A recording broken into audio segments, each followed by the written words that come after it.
Hello, I've often talked on this channel about the difference between sharing somebody's views, listening to what somebody has to say, and the fact that somebody is charming, affable, good company.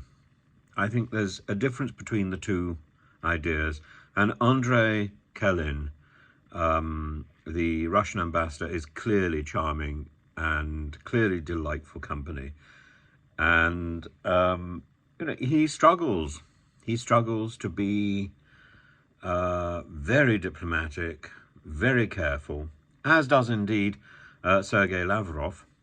And I think, frankly, Kalin has the edge on Lavrov in terms of the charm offensive and his brilliance with language. It doesn't make him right, though. And he says that, he makes a number of points. He says that Ukraine should have surrendered Mariupol earlier. Shocking.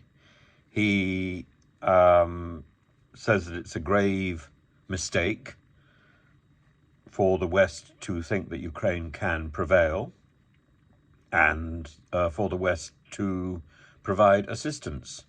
Russia cannot be beaten. I don't think that's why the West is providing assistance. I don't think the West is providing assistance for Russia to be beaten. I think the West is providing assistance for Ukraine to defend itself. That's perfectly reasonable. And in fact, the West has made it very clear that the offensive should not be taken into Russian territory. That has been said many times. And the purpose of Western support is for Ukraine to defend itself. In the Sky interview that was conducted with the ambassador, the interviewer pointed out that 3,000 battle tanks have been lost by Russia. And the ambassador says, well, I didn't know these details. But he then goes on and counters and says, but look, Russia is self-sufficient. Russia can provide. Russia has an industrial power base to provide artillery and tanks, as many as are needed. It has sufficient capacity to produce weapons. And the interviewer says, well, what about the weapons that have been supplied by Korea and Iran? And the ambassador just looks puzzled and says, well, I know there's been arms displays and maybe there's been some technology discussed, but no, he draws a blank at admitting that Russia has used either Korean weapons or Iranian weapons. He's back to this idea of self-sufficiency. Well, of course, Ukraine is not self-sufficient because one of the first targets that Russia pounced on was the eastern Ukraine, which is the industrial heartland of Ukraine. That is now destroyed. So yes, indeed, Russia has an advantage over Ukraine. Ukraine can only look for support from the West because it is not self-sufficient. Russia is quite right about that. The ambassador is quite right about that.